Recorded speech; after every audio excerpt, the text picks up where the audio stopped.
भगवान विष्णु की आप पूजा करती थी जैसे कि सब लोगों ने बताया, और भगवान ने आपके शादी में ही जन्म ले लिया, आपके घर में ही पैदा हो गए, क्या कहेंगी? अच्छा लग रहा है। और क्या? अच्छा लग रहा है, आपकी शादी में भगवान आ गए, अच्छा लग रहा है, क्या करेंगी आप? एक हिंदू खातून ने डॉक्टर जाकिर नाइक से किया था और कहा था कि अगर आप मेरे इस सवाल का सही जवाब देंगे तो मैं यहीं खड़ी खड़ी इस्लाम कबूल कर लूंगी।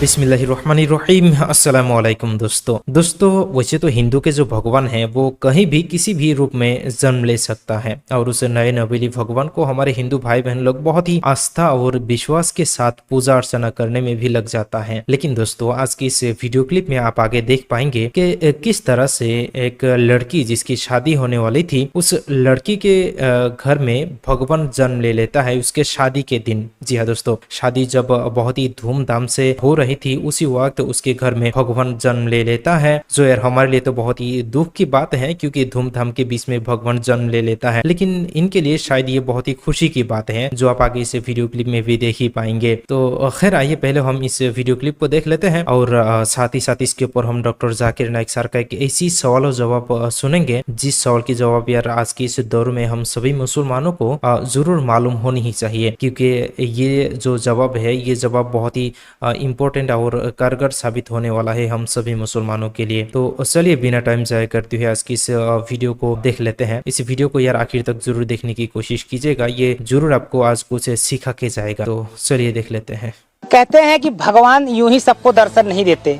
आपको बता दें कि भगवान यहाँ एक चमत्कार कर गए हैं। एक लड़की की शादी पड़ी हुई है, उसी घर में भगवान जन्म लेते हैं और वो लड़की जो है भगवान विष्णु की ही पूजा करती है। और ये विश्वकर्मा के परिवार में ही भगवान मिले, वही विश्वकर्मा परिवार जो भगवान राम के सेतु में काफी योगदान दिया था, उनके सेतु के निर्माण में योगदान दिया था। क्या नाम बहन आपका? सुंदरी विश्वकर्मा। सुंदरी विश्वकर्मा। भगवान विष्णु की आप पूजा करती थी जैसे कि सब लोगों ने बताया, और भगवान ने आपके शादी में ही जन्म ले लिया, आपके घर में ही पैदा हो गए, क्या कहेंगी?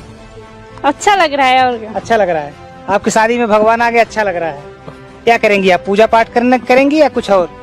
पूजा पाठ करेंगे, मंदिर बन जाएगी। तो कहा जाता है भगवान यूं ही सबको दर्शन नहीं देते हैं, लेकिन आपके शादी में ही प्रकट हो गए। ईश्वर का चमत्कार मानती है कुछ और?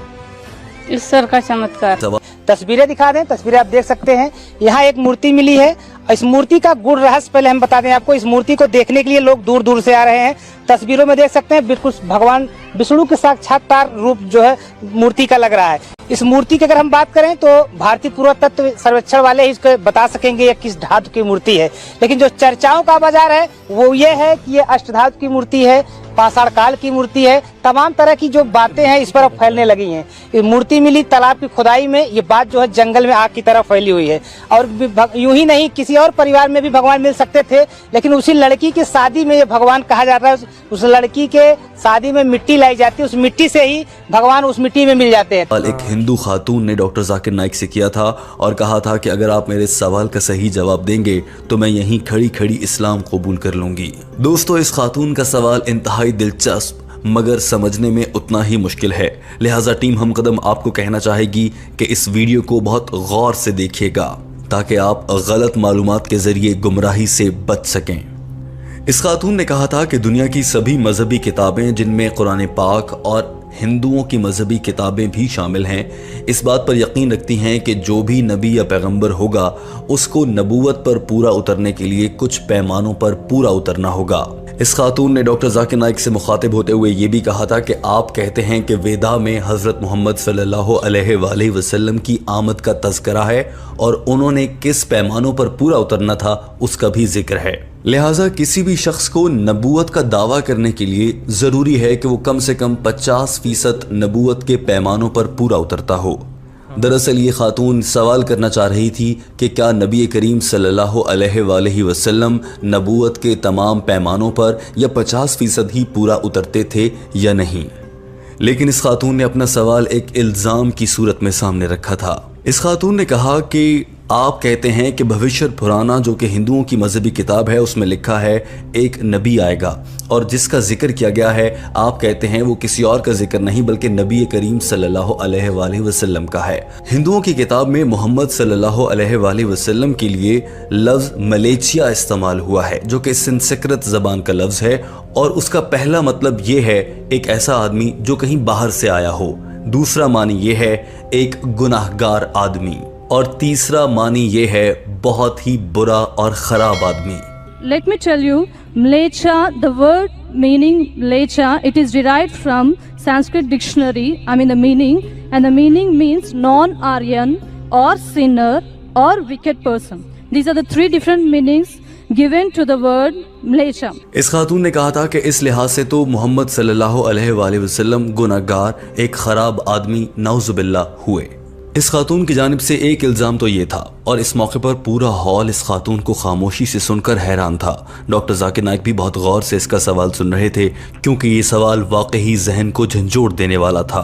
ہال میں موجود سبھی لوگوں کے چہروں سے لگ رہا تھا کہ وہ جاننا چاہتے ہیں کہ ڈاکٹر ذاکر نائک اس مشکل سوال کا کیا جواب دیں گے. مگر اس خاتون نے کہا، نبوت کے معیار پر پورا اترنے کے لیے اسی کتاب میں ایک اور بات بھی لکھی ہے کہ ملیچیا کہلانے والا جو بھی نبی ہوگا وہ پنچ گویا اور گینجیز دریا میں نہائے گا. واضح رہے کہ گینجیز دریا سے مراد گنگا دریا ہے. Will take bath in Panchagavya and in river Ganges. And it is a common truth. We know that Ganges means Ganga river, and we all know that Ganga is not in Arabia but it is in India. اس خاتون نے یہ بھی کہا تھا کہ گنگا کہیں عرب میں نہیں بلکہ بھارت میں ہے. اس خاتون نے کہا کہ پنچ گویا سے مراد کوئی دریا نہیں بلکہ پنچ گویا سے مراد 5 چیزیں ہیں جن میں محمد صلی اللہ علیہ وآلہ وسلم کو نہانا تھا. اور پنچ گویا سے مراد گائے سے نکلی ہوئی 5 چیزیں ہیں، یعنی کہ پنچ گویا گائے سے نکلی 5 چیزیں، ان میں دودھ، دہی، گھی، پیشاب اور کوڈا شامل ہیں. اس خاتون نے اپنی بات مکمل کرتے ہوئے کہا کہ آپ مجھے دکھا دیں کہ قرآن پاک میں کہاں لکھا ہے کہ محمد صلی اللہ علیہ وآلہ وسلم نے ان 5 چیزوں سے غسل کیا تھا جن میں گائے کا پیشاب، دہی، گھی اور دیگر اشیاء شامل ہیں جو گائے سے ہی نکلتی ہیں. اور ساتھ میں یہ بھی بتا دیں کہ ملیچیا لفظ کے مطابق تو حضرت محمد صلی اللہ علیہ وآلہ وسلم کو گناہگار اور برا آدمی ہونا چاہیے. کیا یہ باتیں قرآن پاک سے بھی ثابت ہوتی ہیں؟ کیونکہ آپ کہتے ہیں کہ ویدا میں وہی لکھا ہے جو قرآن پاک میں ہے. دوستو، یہ سوال مسلمانوں کے جذبات کو ٹھیس پہنچانے والا اور ڈاکٹر ذاکر نائک کو طیش دلانے والا بھی ہو سکتا تھا، اور ہال میں موجود سبھی لوگ انتظار کر رہے تھے کہ ڈاکٹر ذاکر نائک جلدی سے سوال کا جواب دیں اور اس خاتون کی یہیں پر بولتی بند کر دیں، کیونکہ اس خاتون نے سوالات کی صورت میں اتنے بڑے بڑے الزامات لگائے تھے. ڈاکٹر ذاکر نائک نے مائک پہ آتے ہی کہا کہ ہماری اس بہن نے بالکل ٹھیک کہا ہے کہ 50% نبوت کے معیار پر پورا اترنا ضروری ہے. میں آپ کی بات سے اتفاق کرتا ہوں، اور آپ نے جو الزامات لگائے ہیں سوالات کی صورت میں ان کا جواب دوں گا، اور پھر میں دیکھتا ہوں کہ آپ اسلام قبول کرتی ہیں یا نہیں. Then the prophecy is wrong. I agree with you, sister. I agree with you. And I will answer all your 3 queries. Let's see whether you accept Islam or not today. Doctor Zakir Naik نے کہا کہ سب سے پہلے بات کر لیتے ہیں لفظ ملیچیا سے متعلق. آپ نے کہا اس کے 3 معنی ہیں، پہلا باہر سے آنے والا، دوسرا ایک گناہگار آدمی، اور تیسرا ایک انتہائی برا اور خراب آدمی. آپ لوگ ہندو آج کے دور میں بھی مسلمانوں کو ملیچیا کہتے ہیں، اور آپ لوگ اس نظر سے کہتے ہیں کہ ہم گناہگار یا خراب آدمی ہیں. دراصل ہندوؤں کی مذہبی کتابوں کا ترجمہ لوگوں نے اپنے حساب سے کر رکھا ہے. آپ کے ہندو پنڈت اپنی پسند کا معنی وہاں سے اٹھاتے ہیں. مثال کے طور پر ملیچیا کا یہ معنی ہے باہر سے آنے والا. نبی کریم صلی اللہ علیہ وآلہ وسلم سے متعلق یہی بتایا گیا تھا کہ وہ کسی اور علاقے سے ہجرت کر کے آئیں گے. یہاں پر ان معنوں میں استعمال کرنے کے بجائے آپ لوگوں کے پنڈتوں نے آپ کو جان بوجھ کر غلط اور منفی الفاظ کے معنی بتا کر اس میں گمراہ کیا ہے. یہی وجہ ہے کہ آپ لوگ نبی کریم صلی اللہ علیہ وآلہ وسلم کو بھی ملیچیا کے منفی معنوں سے جانتے ہیں، اور آج کے دور کے مسلمانوں کو بھی ہندو لوگ ملیچیا ہی کہتے ہیں.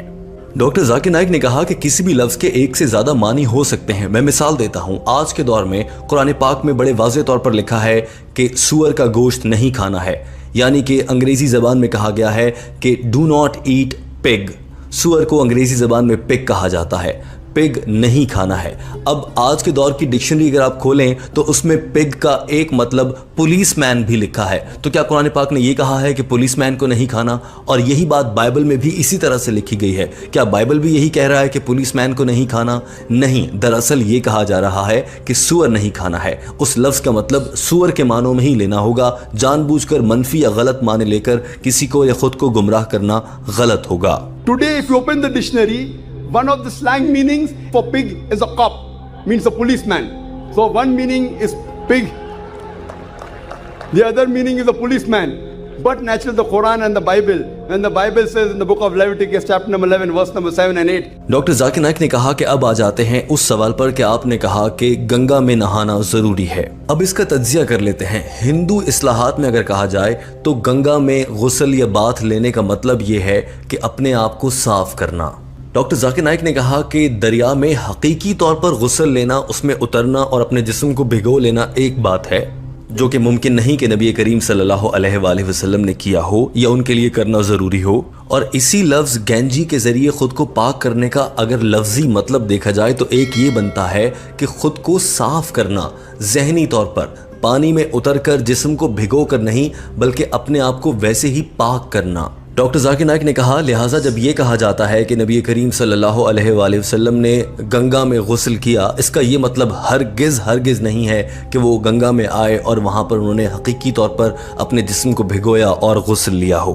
इसका मतलब ये है कि उन्हें अल्लाह ताला ने पाक किया। और हम बतौर मुसलमान यकीन रखते हैं कि तमाम अंबिया, नबी करीम और तमाम रसूल पाक थे, वो मासूम थे, अल्लाह ने उन्हें पाक रखा था। So here when the prophecy says that Prophet Muhammad, peace be upon him, had a bath in the Panchgarh, it doesn't mean he came here in the Ganges. It means that he was purified by Almighty God. And we believe that all the prophets of God, all